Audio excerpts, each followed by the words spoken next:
Australia এখন পর্যন্ত ৩৩৩ রানের লিডে আছে। আমার মনে হয় না যে পঞ্চম দিনে আর একদিন বাকি আছে, পঞ্চম দিনে অস্ট্রেলিয়া আর ব্যাটিংয়ে নামবে। কারণ তারা প্রচুর পরিমাণ লিডে আছে। এরকম আমরা গত টেস্ট ম্যাচেও দেখেছিলাম, তারা ২৭৫ রানের লিডে থাকার পর তারা কিন্তু ইন্ডিয়াকে ম্যাচটি ছেড়ে দিয়েছিল এবং বৃষ্টির কারণে কিন্তু গত ম্যাচটি ড্র হয়ে গিয়েছে। এবং এই ম্যাচটি তো যা দেখতে পাচ্ছি ৪ দিনের খেলা কিন্তু শেষ। আমার মনে হচ্ছে যে এটাও অস্ট্রেলিয়া আপনার ছেড়ে দেবে ইন্ডিয়াকে, এবং ইন্ডিয়া যদি ব্যাটিংটা করতে পারে সুন্দর মতো, তাদেরকে ওয়ানডে খেলতে হবে। যদিও তারা গত ম্যাচটিতেও এইটাই ধারণা করেছিল যে তারা ওয়ানডে খেলে কিন্তু ম্যাচটি জিতে যাবে, কিন্তু বৃষ্টির কারণে কিন্তু সেইটা আর হয়নি। এবং ইন্ডিয়ার হয়ে কিন্তু নীতিশ রেড্ডি খুবই ভালো ব্যাটিং করেছে, তার কথা কিন্তু আমি আগেও বলেছি।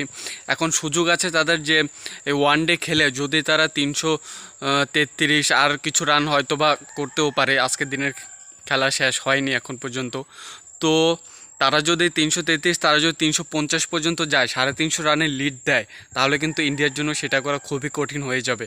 কারণ অস্ট্রেলিয়ার বলাররা তো অল টাইম ফর্মে থাকেই। এবং অস্ট্রেলিয়ার যে ব্যাটসম্যান লাবুশেন কিন্তু সুন্দর একটি রান করেছে। ট্রাভিস হেডকে এইবারও বুমরা পাঠিয়ে দিয়েছে এবং স্মিথও কিন্তু ভালো কিছু করতে পারেনি, তবুও কিন্তু তারা কিন্তু প্রচুর পরিমাণে লিডে আছে। কারণ তাদের যে বলার প্যাট কামিন্স, তাদের ক্যাপ্টেন, তাদের একজন বড় সমান ক্যাপ্টেন, সেই প্যাট কামিন্স কিন্তু সুন্দর একটি রান করে দিয়েছে। এবং লিওন যে বলার, অস্ট্রেলিয়ার স্পিন বলার, সেও কিন্তু সুন্দর একটি রান করে দিয়েছে। এবং এর আদলে কিন্তু অস্ট্রেলিয়ার এত বড় লিডে চলে গিয়েছে। এটা ইন্ডিয়ার পক্ষে করা কঠিন হবে, কিন্তু এটা অসম্ভব নয়। যদি তারা ওয়ানডে ফরম্যাটে খেলে তাহলে কিন্তু সেটা করতে পারবে। যদিও ইন্ডিয়ার অধিকাংশ যে স্টার ব্যাটসম্যান আছে তারা কিন্তু এখন ফর্মে নেই, যেরকম রোহিত শর্মা, বিরাট কোহলি, ঋষভ পান্ত, তারা কিন্তু এখন ফর্মে নেয়। তাদের থেকে ওই আশাটা করা যায় না।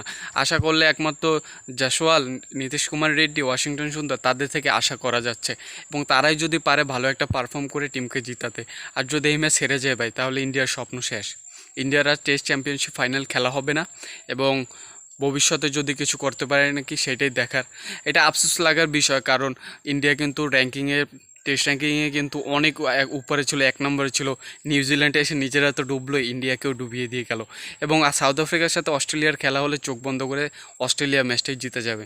একমাত্র ইন্ডিয়ার সাথে লড়াই করার মতো টিমই অস্ট্রেলিয়া, এবং অস্ট্রেলিয়ার সাথে লড়াই করার মতো টিম ইন্ডিয়া। তো আশা করব ম্যাচটি যেন ইন্ডিয়া জিতে এবং আমরা যেন ভালো কিছু দেখতে পারি।